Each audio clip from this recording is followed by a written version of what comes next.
মানে কোন ভাষায় যে প্রশংসা করব, ভাল লাগে। মোট কথা হচ্ছে ভাল লাগে।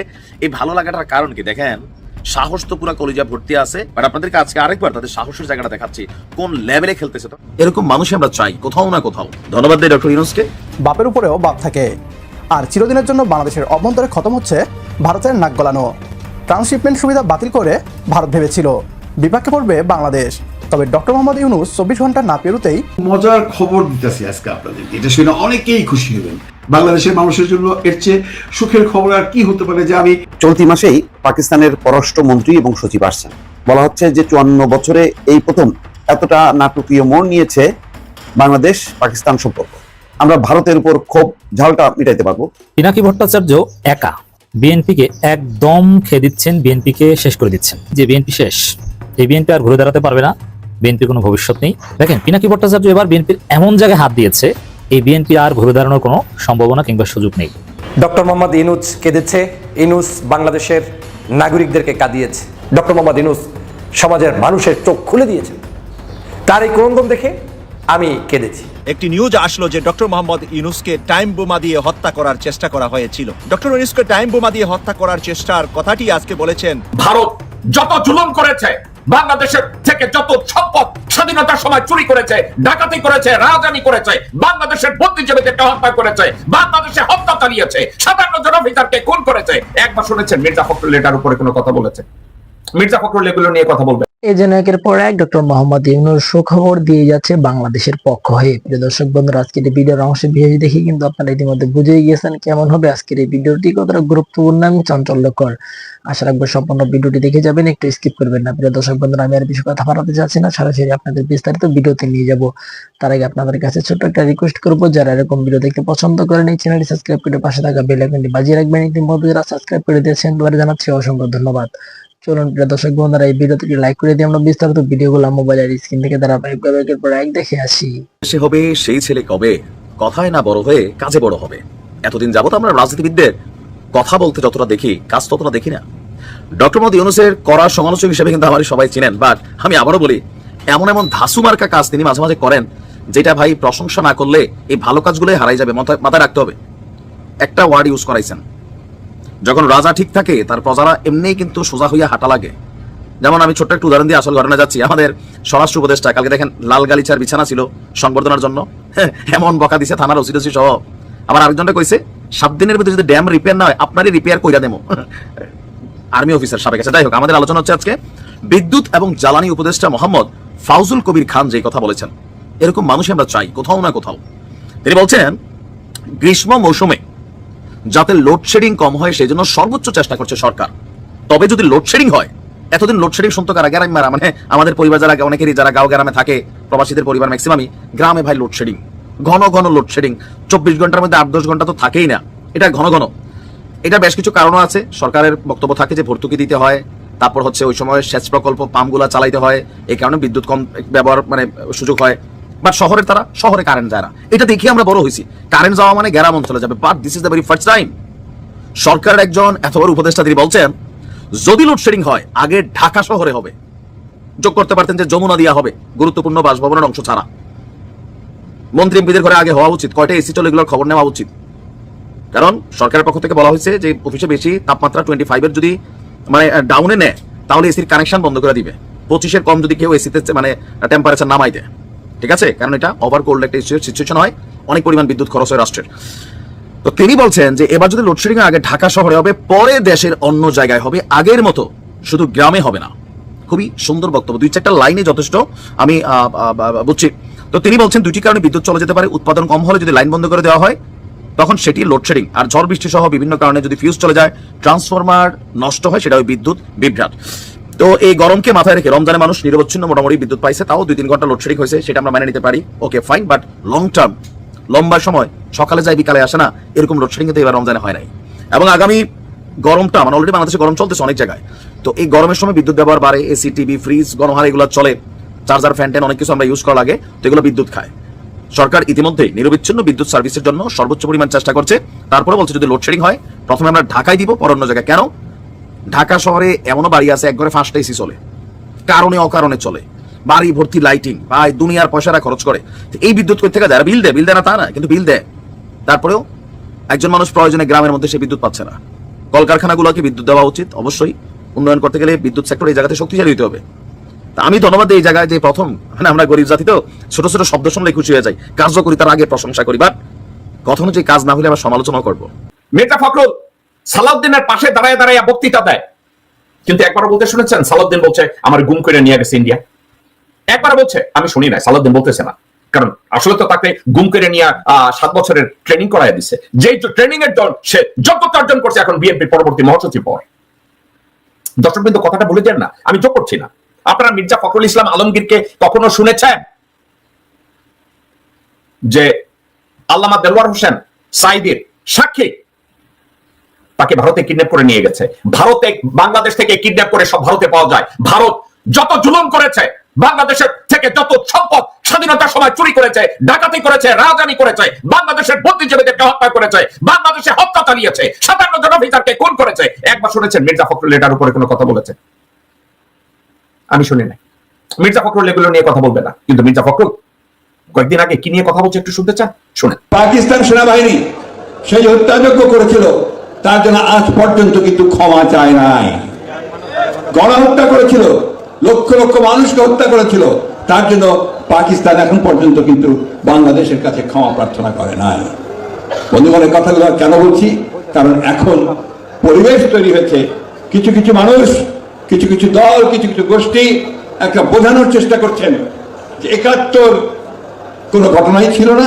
মির্জা ফখরুল ইসলামের বাবা 1971-এর রাজাকার, সেই ঠাকুরগাঁ জেলার শান্তি কমিটির নেতা ছিলেন এই মির্জা ফখরুল ইসলামের বাবা মির্জা রুহুল আমিন।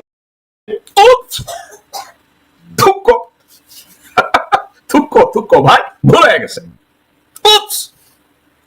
মির্জা ফখরুলের আপা কি আসছিল? আমি এটা নিয়ে আজকে আমি ওই ক্যাম্পটা আমি খুলতে চাই না রে ভাই, আপনি হঠাৎ করে বলে ফেলছেন। মির্জা ফখরুল আজকে আপনাদেরকে বলছে যে পাকিস্তান আজও ক্ষমা চায় না। আচ্ছা, মির্জা ফখরুল কি একবারও কখন আপনারা বলতে শুনেছেন ওয়াকফ আইন নিয়ে মির্জা ফখরুল বলছে? এটা নিয়ে কোনো কথা বলছে আপনারা শুনছেন কেউ? যে কাশ্মীরের হত্যাযজ্ঞ নিয়ে তারা কথা বলছে, বা ভারতে প্রত্যেকদিন মসজিদ ভাঙতেছে, এটা নিয়ে মির্জা ফখরুল কোনোদিন কথা বলছে? গেল এটা, এখন তারা বলবে এটা ভারতের ব্যাপার, আমাদের না। রিয়েলি গত 26 বছর, 30 বছর, 40 বছর ভারত বাংলাদেশে এসে সরকার গঠন করে দেওয়া যায়, বিরোধী দল নির্বাচন করে দেওয়া যায়, গুম কইরা বাংলাদেশ থেকে ভারতে নিয়ে যায়। বাংলাদেশের পররাষ্ট্রমন্ত্রী, প্রধানমন্ত্রী কোথায় কি হবে এগুলো বলে দেয়। বাংলাদেশের বুকে তাদের মিলিটারি সরঞ্জামাদি যায়। এই বিএনপি লোকজনদেরকে গুম করে ভারতে নিয়ে গেছে। মির্জা ফখরুল কোনদিন কি কোনো কথা বলেছে? একটা দিন কোনদিন কথা বলে নাই। আরো একটা কথা,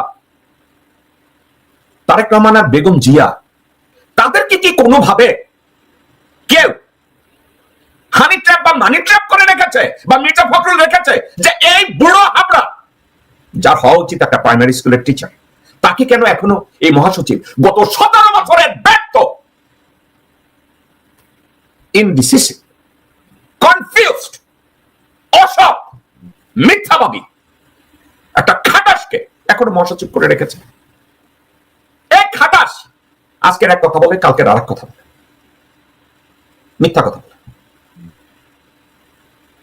এই খাটাস কোনদিন একটা বারের জন্য বলে না যে ভারতের যে কর্ম করেছে বাংলাদেশের অভ্যন্তরে, বুদ্ধিজীবী হত্যা থেকে শুরু করে গুম খুন ধর্ষণ থেকে বাংলাদেশের রাজনীতিকে অস্থিতিশীল করে সার্বভৌমত্বকে জানান করার জন্য মির্জা ফখরুলের কাছ থেকে আমরা কোনোদিন কোনো কিছু শুনি নাই, একবার শুনি নাই।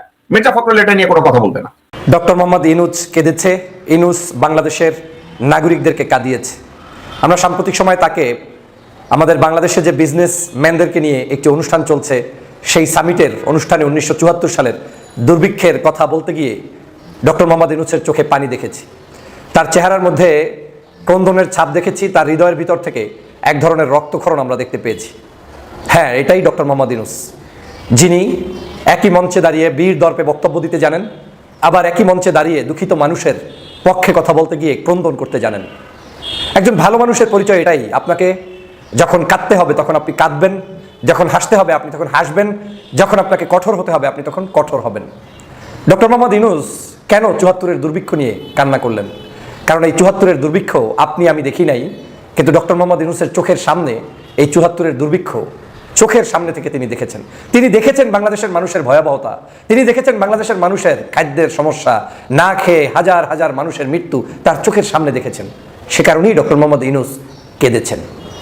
ডক্টর মোহাম্মদ ইউনূস কেঁদেছেন, বিশ্ববাসীকে জানিয়েছেন যে আমি ওই দিনের কথা তোমাদেরকে স্মরণ করিয়ে দিতে চাই যেই দিন বাংলাদেশে কোনো খাদ্য ছিল না, মানুষের অভাব ছিল, অনটন ছিল, মানুষ না খেয়ে মৃত্যুবরণ করেছে।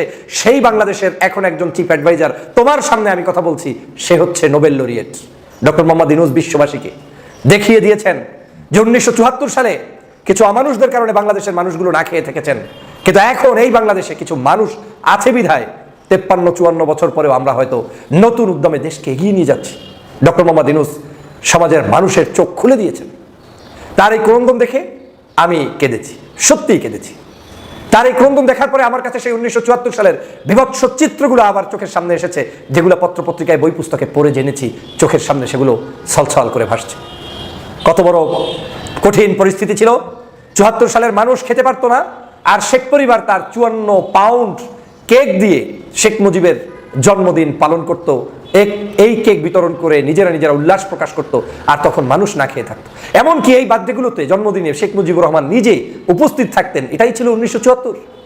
74-এর দুর্ভিক্ষে আপনারা শুনেছেন যে লবণ আসতো, লবণ পর্যন্ত তারা গুদামজাত করে রাখতো, মানুষকে দিত না। 74-এর দুর্ভিক্ষে আপনি দেখেছেন খাদ্য দ্রব্য সবকিছু একেবারে আওয়ামী লীগের হয়ে গিয়েছিল, কিন্তু কোনো সাধারণ নাগরিকরা একটু খাবার পেত না। 74-এর দুর্ভিক্ষের সময় মানুষগুলো হাহাকার করছে, লাশের পরে লাশ রাস্তায় শুধু না খাওয়ার কারণে আপনার শুয়ে আছে, হাড্ডি মাংস কিচ্ছু ছিল না, মানুষ শুধু হাহাকার করত। এই তো ছিল সেই 74। আর সেই সময় এই শেখ হাসিনারই বাবা এবং আওয়ামী লীগ সরকার যখন ছিল 71 থেকে আপনার পরবর্তী 75-এর আগ পর্যন্ত, 15ই আগস্টের আগ পর্যন্ত, সেই পরিবারটি বাংলাদেশের মানুষের উপরে জুলুম, অত্যাচার, নির্যাতনের এমন কিছু নাই যেটা করে নাই। ভোটাধিকার হরণ তো পরের কথা, মানুষের সকল অধিকার হরণ করেছে। মানুষ খেতে পারবে না, এর চাইতে তো আর কোনো সামান্যতম ন্যূনতম বেসিক অধিকার আর কিছুই থাকতে পারে না, কিন্তু সেটাও বাংলাদেশের মানুষ পায়নি তখন। অন্যদিকে তারা রাজা বাদশার মতো বিবাহ শাদী আয়োজন, সামাজিকতা সব করেছে, ব্যাংক লুট করেছে, টাকা পয়সা লুট করেছে, অন্যের বউ ভাগিয়ে নিয়েছে। এরপরে বাংলাদেশের মধ্যে অরাজকতা সৃষ্টি করেছে, মানুষদেরকে শত শত হাজার হাজার মানুষদেরকে ডাইরেক্ট খুন করেছে, গুম করেছে। এই গুমের রাজনীতি, খুনের রাজনীতি সে 71 থেকে 75 পর্যন্ত চলমান ছিল। এবং 74-এর দুর্ভিক্ষ অন্যতম কারণ ছিল বাংলাদেশের রাজনৈতিক স্টেবিলিটি ছিল না। বাকশাল কায়েম করে বাংলাদেশের মানুষের ভাগ্যের পরিবর্তন না করে ভাগ্যের ক্ষতিকর সাধন করেছে। অথচ এই বাকশাল কায়েমের মূল উদ্দেশ্য ছিল একনায়কতন্ত্র, যেটা শেখ হাসিনা এই যে গত 16 বছরে বাংলাদেশে কায়েম করেছে। এই একই কাজ শেখ হাসিনা করেছে শেখ মুজিবের মতোই। বাংলাদেশে আর কোনো রাজনৈতিক সংগঠনগুলোকে দাঁড়াতে দেয়নি, থাকতে দেয়নি, পরামর্শ নেয়নি, কথা বলতে দেয়নি, অধিকার প্রতিষ্ঠা করেনি, যে কারণে তাকে কিন্তু বাংলাদেশ থেকে পালাতে হয়েছে। এই আওয়ামী লীগের ইতিহাসটা এরকমই, তারা ঢুকবে, বের হওয়ার সময় পালিয়ে যাবে, না হয় মৃত্যুবরণ করবে। শেখ মুজিব বাংলাদেশ থেকে 15ই আগস্ট বিদায় নিয়েছেন চিরদিনের জন্য, শেখ হাসিনাকে বাংলাদেশ থেকে বিদায় নিতে হয়েছে, তাও চিরদিনের জন্য, কিন্তু হয়তো জানটা নিয়ে তিনি ফেরত গিয়েছেন। এটা এদের একটা রাজনৈতিক একটা শিষ্টাচার, এদের কালচারই এটা। এই দলের সাথে কোনো সভ্য কালচার কোনোদিন যায়নি, আজও যায়নি, ভবিষ্যতেও যাবে না। আর সে কারণেই ডক্টর মোহাম্মদ ইউনূসকে এখন টার্গেট করে শেখ হাসিনা বক্তব্য দেয়, আওয়ামী লীগ বক্তব্য দেয়। জানেন, কারণ এই ডক্টর মোহাম্মদ ইউনূস আজ বাংলাদেশের মানুষের কাছে ওদের পরিবারের চাইতে কোটি কোটি গুণ শ্রদ্ধার পাত্রে রূপান্তরিত হয়েছে। মানুষ তাকে পছন্দ করে, ভালোবাসে। এদেশের রাজনীতিতে নতুন মাইল ফলক সৃষ্টি করছেন ডক্টর মোহাম্মদ ইউনূস। এখন সে কারণে ডক্টর মোহাম্মদ ইউনূসের উপরে বিষোদ্গার করছে। 1974 সালের সেই চিত্র দেখে ইউনূস সাহেব কেঁদেছেন, ইউনূস সাহেব কাঁদিয়েছেন, বিশ্ববাসীকে স্মরণ করিয়ে দিয়েছেন, আসো তোমরা এই বাংলাদেশে, তোমরা সেই বাংলাদেশে দাঁড়িয়ে আজ বিজনেস সামিট করছো, যেই বাংলাদেশে এক সময় মানুষ খেতে পারেনি। আজ আমাদের কাছে আইডিয়া আছে, আমাদের কাছে বিশ্ব বিনির্মাণের নতুন পলিসি আছে, আমাদের কাছে নতুন নতুন স্বপ্ন আছে, আমাদের দেশে মানুষ আছে, আমাদের দেশে পরিবেশ আছে, আমার দেশে অল্প টাকায় অনেক কিছু করা যায়। এই আহ্বানগুলো ডক্টর মোহাম্মদ ইউনূস দিচ্ছেন। ডক্টর মোহাম্মদ ইউনূস বিশ্বের সমগ্র মানুষকে একত্রিত করে যে কোনো মূল্যে বাংলাদেশের মানুষের কল্যাণ সাধনের জন্য চেষ্টা অব্যাহত রাখছেন। যে কোনো মূল্যে বাংলাদেশকে উন্নত করতে চাচ্ছেন, অর্থনৈতিক কাঠামোকে এমনভাবে ঢেলে সাজাতে চাচ্ছেন যাতে এই বাংলাদেশের মানুষ আর কোনো কষ্টে না থাকে। সে কারণেই 1974 সালের উদাহরণটা দেওয়া অত্যন্ত জরুরি। আওয়ামী লীগ কেন ইউনূসকে দেখতে পারে না? এর আরেকটা কারণ হচ্ছে ডক্টর মোহাম্মদ ইউনূস এমন এমন জায়গা স্মৃতি স্মরণ করিয়ে দিচ্ছে যেগুলো আওয়ামী লীগের জন্য বিষ। আওয়ামী লীগ এগুলো শুনতে পারে না।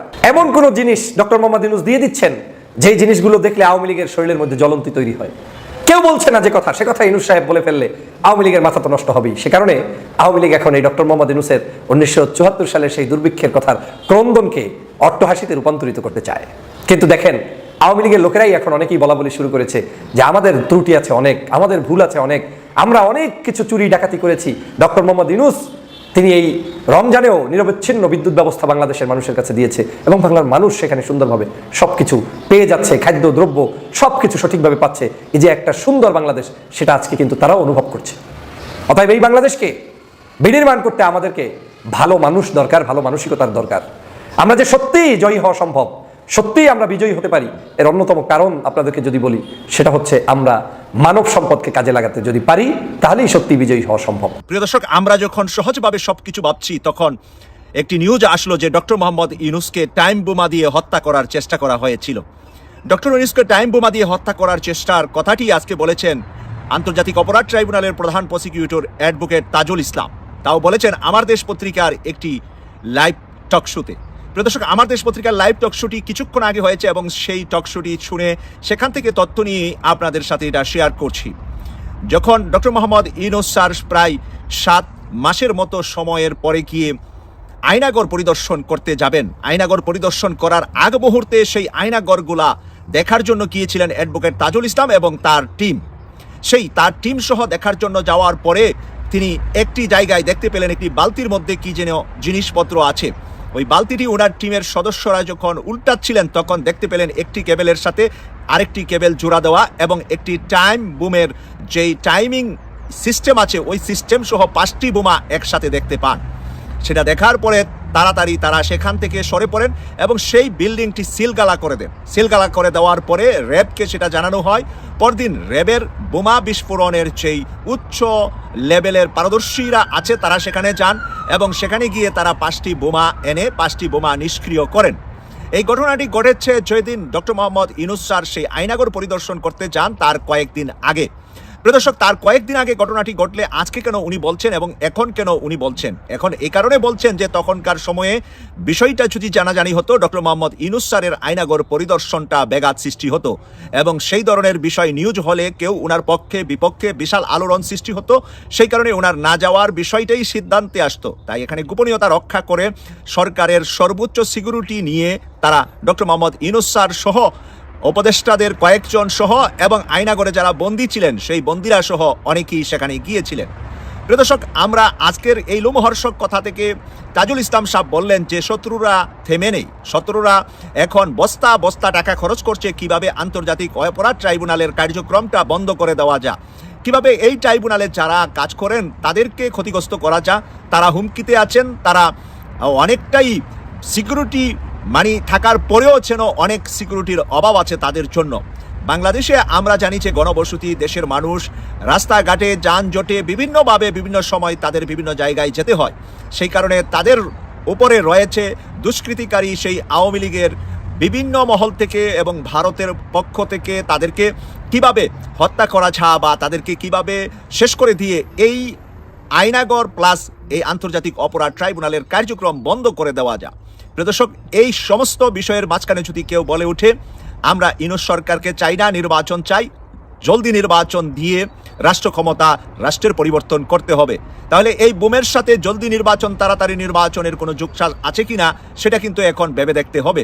কারণ তাড়াতাড়ি বা জলদি নির্বাচনের সাথে ডক্টর মোহাম্মদ ইউনূসকে হত্যা করার জন্য সেখানে টাইম বোমা রাখা হয়েছিল কিনা তাজুল ইসলামকে যখন জিজ্ঞাসা করেছেন আমার দেশের যেই উপস্থাপক, তিনি তখন তাজুল ইসলাম বলছেন যে জি, এটা উড়িয়ে দেওয়া যায় না, কারণ এটাই তো তাদের হয়তোবা। বাংলাদেশে একটা বিনিয়োগ সম্মেলন হইলো, বিএনপি যথারীতি কইছে যে নির্বাচিত সরকারের উপরে বিনিয়োগকারীদের আগ্রহ থাকে। কথাটা আমি করছি ভাই একেবারে ঠিক না। আমি বাংলাদেশের এক্সাম্পল দিই।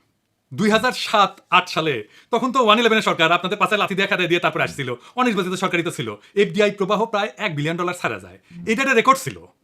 আমি কইছি ভাই আপনি তো সিনিয়র নেতা, কথাবার্তা তো বুঝে বলবেন, আপনি অ্যাকাউন্টিং এ মনে পোস্ট গ্রাজুয়েশন করেছেন, তাও তো আপনার জানা থাকার কথা যে যারা ফরেন ডাইরেক্ট ইনভেস্টমেন্ট করে তারা 3টা সিম্পল জিনিস দেখা করে। এইটারে বলা হয় ডানিংস ওএলআই প্যারাডাইম অথবা একলেকটেক প্যারাডাইম। এটা বিখ্যাত একটা স্কলারলি মডেল যা বিদেশি বিনিয়োগ ব্যাখ্যা করতে ব্যবহার করা হয়। ওএলআই মানে হইতেছে ওতে ওনারশিপ অ্যাডভান্টেজ, কোম্পানির নিজস্ব প্রযুক্তি, ব্র্যান্ড, প্যাটেন্ট বা ম্যানেজমেন্ট দক্ষতা কেমন, এইটার উপরে ভিত্তি করে এই ওটা বিবেচনা করা হয়। এল হচ্ছে লোকেশন অ্যাডভান্টেজ, যে নির্দিষ্ট দেশের মানে যে দেশে বিনিয়োগ করতে যাচ্ছে সে দেশের ভৌগোলিক, অর্থনৈতিক, রাজনৈতিক, সামাজিক সুবিধা কি আছে সেটা দেখে। আর আইতে হইতেছে ইন্টারনালাইজেশন অ্যাডভান্টেজ, মানে কোম্পানি কেন নিজেই বিনিয়োগ করবে অন্য কাউকে লাইসেন্স না দিয়া। তো এই মডেলটা দিয়ে ব্যাখ্যা করা যায় যে কেন এফডিআই আসবে, বিনিয়োগ কেন করবে, কিসের ভিত্তিতে বিনিয়োগ করবে। আপনি যে লোকেশন অ্যাডভান্টেজ, এই লোকেশন অ্যাডভান্টেজ অংশের মধ্যে খেয়াল করলে দেখবেন যে রাজনৈতিক স্থিতিশীলতা গুরুত্বপূর্ণ, নির্বাচিত সরকার আছে কিনা সেটা গুরুত্বপূর্ণ না। আওয়ামী লীগ যে 173 দিন হরতাল করেছিল আপনাদের আমলে, বিএনপির আমলে, সেটা তো নির্বাচিত সরকারই ছিল, কেন করেছিল এবার বুঝেছেন তো? আর আপনাদের যে চুষ্টি ছিল আওয়ামী লীগ এতদিন, যে আপনারা ঈদের পরে তীব্র আন্দোলনের হুঙ্কার দিতেন, কেন দিতেন বুঝেছেন তো? আপনারাই দেখায় 173 দিন হরতালে বিদেশি বিনিয়োগে কি ক্ষতি হয়েছিল, কি করা গেছিল। এই 173 দিন হরতালের এফডিআই আসছিল কতদিন জানেন? 91 থেকে 96 খালেদা জিয়ার আমলে। 91 আনুমানিক আসছিল 20 থেকে 30 মিলিয়নের মতো মাত্র। 95টা বাইরে 100 মিলিয়নের কিছু বেশি হয়েছিল, গড়ে 50 থেকে 80 মিলিয়ন আসছিল বছরে, কিছুই না। এবার তুলনা দিয়ে আওয়ামী লীগ আমলের সাথে 96 2001 আওয়ামী লীগ আমলে এফডিআই আসছিল গড়ে 200 থেকে 300 মিলিয়নের মতো, বুঝেছেন তো? কিছু ছিলেন এবং আপনাদের নির্বাচিত সরকার ছিল, তো কেন তখন এফডিআই আসে নাই? ব্যাখ্যা দেন এটার। তাই আমি খুশি ভাই, এমন কিছু কইেন না যেটা আপনি ডিফেন্ড করতে পারবেন না, যেটা বললে মনে হবে যে বিষয়টা নিয়ে আপনার কোনো গভীর বোঝাপড়া নাই।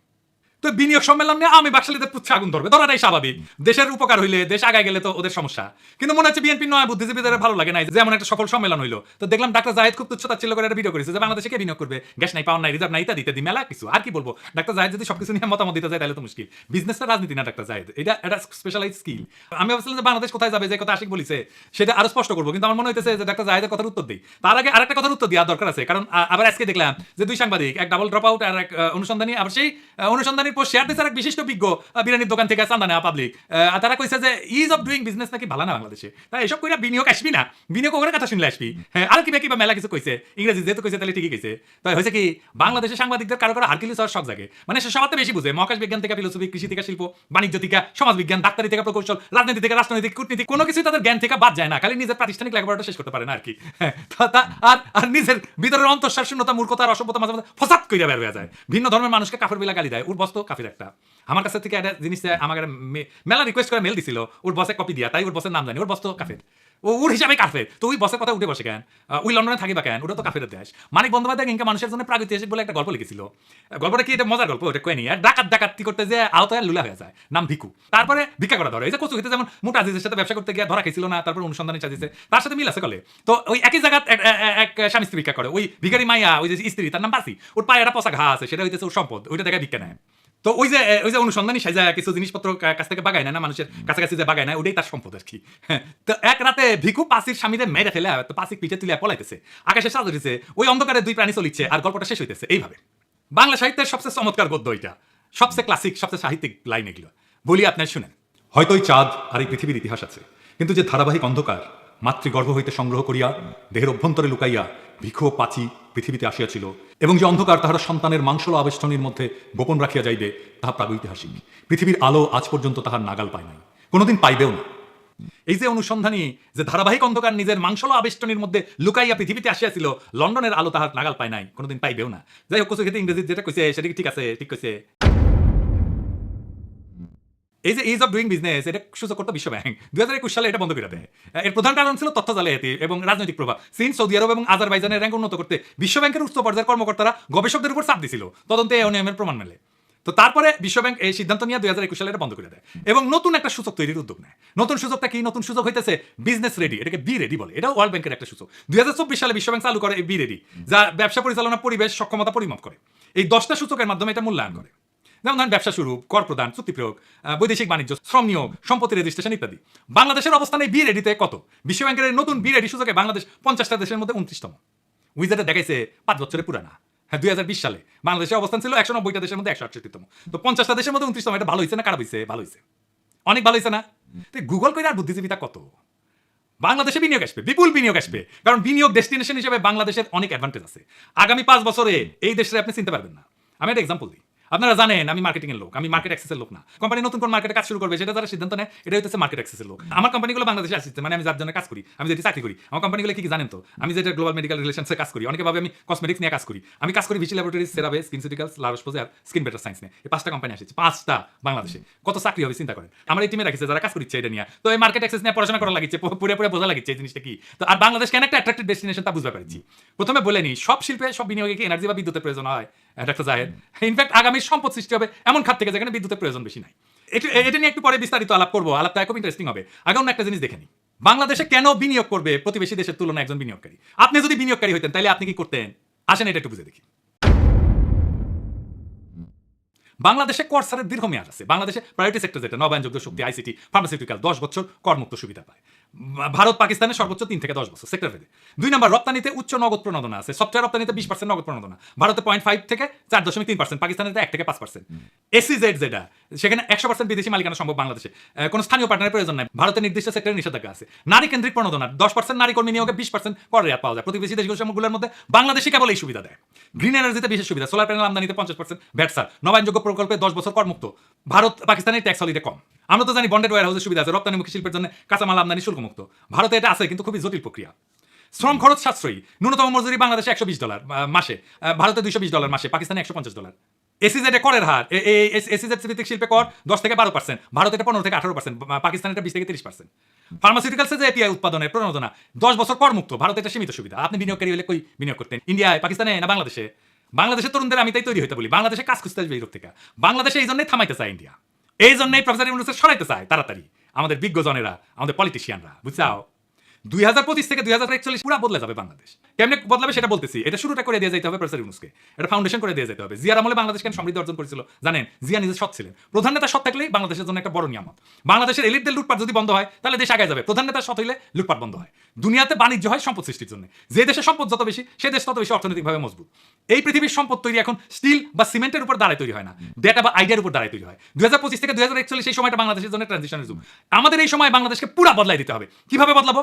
আমরা ব্যবসা বাণিজ্যের গ্লোবাল ট্রেন্ডকে বুঝা সেই ঢেউয়ের উপরে উঠে বসবো। শুধু অনুসরণ করলে হবে না, ট্রেন্ড সেটার হইতে হবে। চলেন এক আলাদা লেন্সে দেখি কেমনে আমরা বাংলাদেশের ইকোনমিক চেহারা বদলাই দেবো। ডাক্তার জাহাদের প্রশ্নের উত্তর এখানে পাবো। আলোচনাটা জটিল মনে হতে পারে, অসুবিধা নেই, সেলসালায়া বুঝে যাবেন। গ্লোবাল ইকোনমির 67% এখন সেবা, কিন্তু সেবা শব্দটা একটু বোঝা মুশকিল। বাংলাদেশে আমি এটা বলি যে এক্সপিরিয়েন্স ইকোনমি। এক্সপিরিয়েন্স ইকোনমিতে আমরা খুব সহজে ঢুকে পড়তে পারবো। কিভাবে? প্রথমে ধরেন আমরা ডিজিটাল নমাড হাব করবো। নামটা অদ্ভুত লাগতেছে, হ্যাঁ, আসেন এটা বুঝে দেখি ডিজিটাল নমাড হাব কি। ডিজিটাল নমাড হাব হলে এমন একটা জায়গা, সেটা শহর হতে পারে, গ্রাম হতে পারে, নির্দিষ্ট স্থান হতে পারে, যেখানে বিশ্বের বিভিন্ন দেশ থেকে আসা ডিজিটাল নমাডরা একসাথে কাজ করবে, বসবাস করবে। তো ডিজিটাল নমাড মানে কি? মানে হচ্ছে সেই সব মানুষ যারা ইন্টারনেটের মাধ্যমে অনলাইনে কাজ করে এবং এক জায়গা থেকে বিভিন্ন দেশে ঘুরে ঘুরে কাজ করে। আমাদের ফ্রিল্যান্সাররা শুধু অনলাইনে কাজ করে, কিন্তু এরা যদি বিভিন্ন জায়গায় ঘুরে ঘুরে কাজ করতো, বিভিন্ন দেশে ঘুরে ঘুরে কাজ করতো, তাহলে তারা হয়ে যেত ডিজিটাল নমাড। এরকম ডিজিটাল নমাড অনেক আছে। তো ডিজিটাল নমাড হাবের বৈশিষ্ট্য কি? এটা দ্রুত ইন্টারনেট থাকতে হয়, সহজে ভিসা বা স্টে পারমিট পাইতে হয়। অনেক দেশ ডিজিটাল নমাডদের জন্য স্পেশাল ভিসা অফার করে। কো-ওয়ার্কিং স্পেস থাকতে হয়, যেখানে সবাই একসাথে বসে কাজ করতে পারে, কম খরচে থাকা খাওয়া, যাতে বিদেশি কর্মীরা স্বাচ্ছন্দ্যে থাকতে পারে, কমিউনিটি তৈরি করতে পারে, বিভিন্ন দেশ থেকে আসা মানুষের সাথে বন্ধুত্ব এবং যোগাযোগ হয়। আছে কি এরকম ডিজিটাল নমাড হাব? আছে। বালিতে আছে, ইন্দোনেশিয়া, চিয়াংমাই আছে, লিসবনে আছে, পর্তুগালে, বা তবিরিজিতে আছে, জার্জিয়া, এই সমস্ত জায়গা ডিজিটাল নমাড হাব হিসেবে পরিচিত। অনেক লোকজন যায় ওখানে। আমরা কোথায় ডিজিটাল নমাড হাব করতে পারি? সুন্দরবনে করতে পারি, কক্সবাজারে করতে পারি। কক্সবাজার শুধু সমুদ্র সৈকত না, আমরা স্মার্ট ওয়ার্ক স্টেশন রিসোর্ট করতে পারি, হাই স্পিড ইন্টারনেট করতে পারি, কোয়ার্কিং স্পেস দিতে পারি, ই ভিসা দিয়ে বাংলাদেশে বিশ্বের ফ্রিল্যান্সারদেরকে আকর্ষণ করতে পারি। আর কি করা যায় সার্ভিস সেক্টরে? হিউম্যান এআই কোলাবোরেশন করতে পারি। গার্মেন্ট শিল্পে এআই ডিজাইন টুলসের সাথে স্থানীয় কারিগরদের ক্রাফটম্যানশিপ জুড়ে দিয়ে বাংলাদেশি টেক্সটাইল প্যাটার্ন বিক্রি করতে পারি মার্কেট প্লেসে, ডিজিটাল মার্কেট প্লেসে। আর কি করতে পারি? কৃত্রিম বুদ্ধিমত্তার জন্য বা এই আর্টিফিশিয়াল ইন্টেলিজেন্সের জন্য artificial intelligence ethical training data তৈরি করতে পারি। এটা আবার কি? কৃত্রিম বুদ্ধিমত্তার জন্য এআই ট্রেনিং ডেটা লাগে, এথিক্যাল ট্রেনিং ডেটা। কারণ এআই যেভাবে শেখে তার ভিত্তি হলো ট্রেনিং ডেটা। স্কুলে পড়ার মতো বা কলেজে পড়ার মতো। এটাটা যদি পক্ষপাত দুষ্ট হয়, অসম্পূর্ণ হয়, সাংস্কৃতিকভাবে অসংবেদনশীল হয়, তাহলে আর্টিফিশিয়াল ইন্টেলিজেন্সের সিদ্ধান্ত হবে ত্রুটিপূর্ণ, বৈষম্যমূলক বা ক্ষতিকর। এই এথিক্যাল ট্রেনিং ডেটা ন্যায্যতা নিশ্চিত করে। সব ধরনের মানুষকে, সব ধর্ম, ভাষা, লিঙ্গ, সংস্কৃতি, জাতিগত পরিচয়ের ভিত্তিতে যেন বৈষম্য না হয় সেই চেষ্টা করে। সংস্কৃতির প্রতি সম্মান জানায়। যখন এআই বিভিন্ন ভাষা বা সংস্কৃতির সাথে কাজ করে, তখন সেই সবে সঠিক ব্যাখ্যা এবং প্রেক্ষাপট জানা দরকার, নাহলে ভুল অথবা অপমানজনক ফলাফল আসতে পারে। বিশ্বাসযোগ্যতা, মানুষ তখনই এআইয়ের উপরে আস্থা রাখতে পারে যখন তারা দেখবে এর ফলাফলে ন্যায্যতা, সহানুভূতি আছে, নৈতিকতা আছে। এথিক্যাল ডেটা সেই ভিত্তিটা করে দেয়। আইনি আর সামাজিক ঝুঁকি কমা যায়। অনেক দেশে এখন এআই নৈতিকতা এবং জবাবদিহিতা নিয়ে আইন তৈরি হইতেছে। এথিক্যাল ডেটা ব্যবহার করলে ভবিষ্যতের আইনি জটিলতা এড়ানো যাবে। আর কি? স্থানীয় দক্ষতার মূল্যায়ন, বিভিন্ন ভাষা, সংস্কৃতি, ধর্ম, এই সমস্ত বোঝার জন্য কাজের সুযোগ তৈরি হয়। যেমন বাংলা ভাষা, লোকজ সংস্কৃতি, এই সমস্ত লেভেলিং এ বিশেষজ্ঞরা আন্তর্জাতিকভাবে কাজ করতে পারেন। যারা কোরআনের তাফসির জানেন, তারা কোরআনের তাফসির বলতে পারেন বাংলায়। এটা এথিক্যাল ট্রেনিং ডেটা হিসেবে যুক্ত হতে পারে। বাংলাদেশের সংস্কৃতি, বাংলাদেশের নৈতিকতা, বাংলাদেশের মূল্যবোধ, এইসব নিয়ে কোডিং ট্যাগিং করে আমরা ট্রেনিং ডেটা তৈরি করতে পারি। আমরা যদি আমাদের কালচারকে প্রমিনেন্ট করতে চাই, বাঙালি মুসলমানের সংস্কৃতি, এমনকি ইসলাম ধর্ম, এমনকি বাংলাদেশের মূল্যবোধ, তাইলে আমরা এথিক্যাল ট্রেনিং ডেটা বানাইতে পারি। বিশাল বাজার এটা। এটার মার্কেট ইন্ডিয়া নিতে না, অন্য কেউ নেবে না, কারণ এটা তো আমাদের কাজ, এটা আমার জায়গা, আমি মাস্টার এখানে, বুঝছাও? এই এথিক্যাল এআই ট্রেনিং ডেটা এক্সপোর্টের সুযোগ আছে বিশ্বের বিভিন্ন দেশে। আপনি যদি বাংলা ভাষা, ইসলাম ধর্ম, লোকসঙ্গীত, ঐতিহ্য, সামাজিক প্রেক্ষাপট ভালো বোঝেন, তাহলে এই সাংস্কৃতিক উপাদানগুলো লেবেলিং, ট্যাগিং এবং শ্রেণীবিন্যাস করে আন্তর্জাতিক প্রযুক্তি সংস্থার কাছে এথিক্যাল ট্রেনিং ডেটা হিসেবে বিক্রি করতে পারবেন। এই কাজের মাধ্যমে একদিকে যেমন এআইকে সাংস্কৃতিক দৃষ্টিকোণ থেকে ন্যায্য, নৈতিক, এথিক্যাল, মানবিকভাবে গড়ে তুলতে সাহায্য করবেন, তেমনি এটা হতে পারবে বাংলাদেশের জন্য একটা নতুন রপ্তানি খাত, সাংস্কৃতিক জ্ঞান ভিত্তিক ডেটা এক্সপোর্ট। 2 নম্বর তথ্য যেমন রাখতে হবে তা হইতেছে ইনটেনজিবল অ্যাসেট বা অদৃশ্য সম্পদ। S&P 500 এর 90% মূল্য হচ্ছে অদৃশ্য। তাহলে বুঝে নিই এই S&P 500টা কি, এটার গুরুত্ব কি। S&P 500 হইতেছে স্ট্যান্ডার্ড অ্যান্ড পোর্স 500 ইন্ডেক্স। পোর মানে গরিব না আর কি, সহজভাবে বললে হলো এটা একটা স্টক মার্কেটের সূচক, যা যুক্তরাষ্ট্রের সবচেয়ে বড় 500টা পাবলিক কোম্পানির শেয়ারের পারফরমেন্সকে একত্রে তুলে ধরে। সহজ ভাষায় যদি ব্যাখ্যা করে বলি, তাহলে ধরেন আপনি মার্কেটের সামগ্রিক অবস্থা জানতে চান, তখন আপনি প্রত্যেকটা কোম্পানি খবর না দেখে শুধু শীর্ষ 500টা বড় কোম্পানির অবস্থা দেখেন। যেমন ধরেন অ্যাপল, মাইক্রোসফট, গুগল, অ্যামাজন ইত্যাদি। এই 500টা কোম্পানির গড় ওঠানামা, মূল্যবৃদ্ধি বা হ্রাস একত্র করে S&P 500 সূচক তৈরি করা হয়। যখন এই সূচক বাড়ে তখন বোঝা যায় মার্কেট ভালো, কমলে বোঝা যায় বাজারে মন্দা ভাব আছে। S&P 500 এর লিস্টেড থাকা মানে হইতেছে সেই কোম্পানি মার্কেট ভ্যালুতে বড়, লাভজনক এবং সাধারণ বিনিয়োগকারীর কাছে এর স্টক খোলা আছে। এই তালিকায় থাকা মানে কোম্পানিটা খুবই গুরুত্বপূর্ণ এবং স্থিতিশীল বলে বিবেচিত। অনেক ফান্ড, যেমন পেনশন ফান্ড বা মিউচুয়াল ফান্ড, এই সূচকের কোম্পানিগুলোতে বিনিয়োগ করে, যেগুলো এই যে S&P 500 আছে। এই S&P 500 বলতেছে যে পৃথিবীর 90% সম্পদ ইনটেনজিবল বা অদৃশ্য সম্পদ, মানে এটা বাড়ি, কারখানা, ছাপানো টাকা, এমনকি সোনা, ডায়মন্ড, রূপা, এই সমস্ত মতো না, দোকান, জায়গা জমির মতো না, এগুলো ধরা যায় না, ছোঁয়া যায় না। তাহলে বাংলাদেশের অদৃশ্য সম্পদ কি? বাংলাদেশের ইনটেনজিবল অ্যাসেট হইতেছে এমন সম্পদ যেগুলো দেখা যাবে না, ছোঁয়া যাবে না, কিন্তু অর্থনৈতিক মূল্য আছে এবং দেশের প্রবৃদ্ধি এবং পরিস্থিতিতে ভূমিকা রাখে। এগুলো ব্যক্তি, প্রতিষ্ঠান বা পুরো দেশের ক্ষেত্রে প্রযোজ্য হতে পারে। আমাদের ভাষা, ধর্ম, নকশিকাথা, আমাদের ঐতিহ্য, আমাদের মূল্যবোধ, মুসলিমের স্মৃতি, জামদানি, কৃষাপাত, open source coding community, Bangla content, professor Yunus, online activist, প্রবাসী ডায়াসপোরা, আমরা সবাই ইনটেনজিবল অ্যাসেট। আমরা ডিজিটাল হেরিটেজ লাইব্রেরি করতে পারি, 3D স্ক্যানিং করে প্রত্নতত্ত্ব, ঐতিহ্যবাহী পোশাক ডিজিটালাইজেশন করতে পারি, NFT আর্ট মার্কেট করতে পারি। NFTটা তাহলে এটা কিভাবে কাজ করবে? NFT মানে হইতেছে নন ফাঞ্জিবল টোকেন। এইটার আর্ট তৈরি করার একটা দুর্দান্ত উপায় দেশের সংস্কৃতি, ঐতিহ্য, ব্র্যান্ড ভ্যালু বিশ্ববাজারে তুলে ধরা। এটা শুধু অর্থ উপার্জনের জন্য না, বরং জাতীয় পরিচয়কে গ্লোবাল করার একটা স্মার্ট মাধ্যম। আর একটু বিস্তারিত বুঝে দেখি। প্রথমে NFT আর্ট মানে কি? NFT আর্ট হলো ডিজিটাল আর্টের একটা ইউনিক কপি, যা ব্লকচেনে নিবন্ধিত থাকে, যেমন digital painting, video clip, music, কবিতা, এমনকি GIF, যেটা বাংলাদেশের ইনটেনজিবল অ্যাসেট দিয়ে NFT মানে কি বানাতে পারি? সংস্কৃতি, লোক কাহিনী থেকে অনুপ্রাণিত ডিজিটাল আর্ট বানাতে পারি। জামদানি বা নকশিকাতা ডিজাইন আধুনিক রঙে রিইমাজিন করে আমরা বানাতে পারি। পয়লা বৈশাখের শোভাযাত্রা, 21শে ফেব্রুয়ারি, 24 বর্ষা বিপ্লব, এই বিপ্লবের গ্রাফিতি, ভিডিও ক্লিপ, বৈশাখী মেলা, এসব থিমে NFT প্রিন্টিং করতে পারি, অ্যানিমেশন করতে পারি। লোক কাহিনী, পুরাণ, নকশিকাতার মাত, বেহুলা লক্ষিন্দর নিয়ে ডিজিটাল ইলাস্ট্রেশন করতে পারি। ঐতিহাসিক মুহূর্ত বা ব্যক্তি, বর্ষা বিপ্লবের অ্যানিমেটেড ক্লিপ, অডিও আর্ট, বর্ষা বিপ্লবের পোস্টার ডিজাইন NFT করতে পারি। খিরসাপাতাম, জামদানি, শীতলপাটি, এসব নিয়ে NFT অ্যানিমেশন করতে পারি। মেড ইন বাংলাদেশ ট্যাগ নিয়ে গার্মেন্টস শ্রমিকের গল্প বলতে পারি, সেটাকে NFT করতে পারি। সাউন্ড এবং মিউজিক NFT করতে পারি, যেমন ধরেন পল্লীগীতি, ভাওয়া, নজরুল গীতি, বর্ষা বিপ্লবের র্যাপ, এগুলো রিমিক্স বা ফিউশন ভার্সন NFT হিসেবে প্রকাশ করতে পারি। দোতারা বা একতারা, যেগুলো আমাদের নিজেদের যন্ত্র, সেই বাদ্যযন্ত্রদের পরিবেশনা করতে পারি, NFT আর্ট তৈরি করতে পারি। এটা কেমনে বিক্রি করতে হয়, এটা তৈরি করতে হয় কেমনে, এটা একটু বুঝাই কই। মির্জা আব্বাসকে একটু কইয়া দিয়েন, চান্দা তোলা ছাড়াও আগামী দুনিয়ায় উপার্জনের অনেক উপায় আছে। উনি তো চান্দা তোলা ছাড়া কিছু জানেন না, শিখা রাখুক। প্রথম ধাপে আইডিয়া এবং ডিজাইন, যেমন লোকশিল্প, ইতিহাস, কবিতা বা সাউন্ড ক্লিপ থেকে অনুপ্রাণিত হয়ে ডিজাইন তৈরি করতে হবে। এখানে ডিজিটাল আর্টিস্ট বা AI ইমেজ জেনারেটর ব্যবহার করতে পারেন। 2 নাম্বার, ব্লকচেনে এটা মিন্ট করতে হয়, মিন্টিং বলে। মানে একটা NFT মার্কেট প্লেস, যেমন ধরেন OpenSea, এখানে একটা অ্যাকাউন্ট খুলতে হবে, তারপর আপনার ডিজিটাল ফাইল আপলোড করতে হবে, কইরা ব্লকচেনে রেজিস্টার করতে হবে, এটাই বলে মিন্টিং। 3 নাম্বার ধাপ হচ্ছে বিক্রির জন্য তালিকাভুক্ত করতে হবে, মূল্য ঠিক করতে হবে।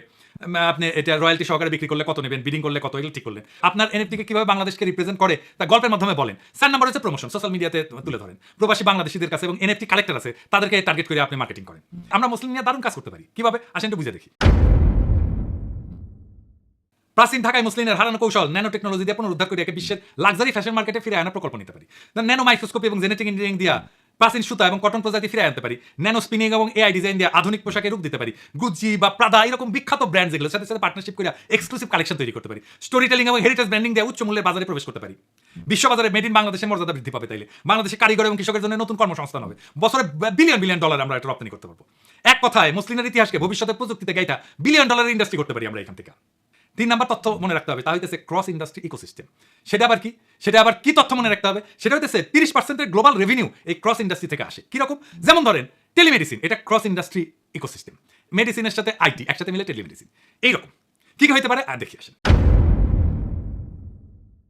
বাংলাদেশে কৃষি এবং টেকনোলজিকে জোরে লাগায় ভার্চুয়াল ফার্মিং করতে পারি। বাংলাদেশের গ্রামের কৃষকেরা মেটাভার্সে তাদের জমির ডিজাইন টুইন বানাবে। IoT সেন্সর দিয়ে রিয়েল টাইম ডেটা দেখে বিদেশি ইনভেস্টররা এই ফসল কিনতে পারবে। তারপরে স্মার্ট ফিশারিজ ব্লকচেন করতে পারি। ইলিশের সাপ্লাই চেইন ট্র্যাক করতে ব্লকচেন ব্যবহার করতে পারি। ইউরোপের সুপারমার্কেটে স্ক্যান করলে ইলিশ মাছে ভোক্তা দেখবে যে কোন মাছের নৌকা থেকে কোন সময় কত তারিখে ধরা হয়েছিল এই ইলিশ, কোন নদীতে ধরা হয়েছিল। আর কি করা যায়? ক্লাইমেট স্মার্ট ভিলেজ করতে পারি। প্রিয় দেশবাসী, শুরু থেকে শেষ পর্যন্ত যারা এই ভিডিওটি দেখেছেন সকলকে জানাই অসংখ্য ধন্যবাদ। যারা এরকম নিউজ ভিডিও পেতে পছন্দ করেন তারা অবশ্যই এই চ্যানেলটি সাবস্ক্রাইব করে পাশে থাকা বেল আইকনটি বাজিয়ে দিবেন। যারা এখনো এই ভিডিওটি শেয়ার করেননি, এই ভিডিওটি দ্রুত শেয়ার করে সকলকে দেখার সুযোগ করে দিন। আজকের মতন এই পর্যন্ত, দেখা হচ্ছে পরবর্তী কোনো ভিডিও নিয়ে ইনশাল্লাহ।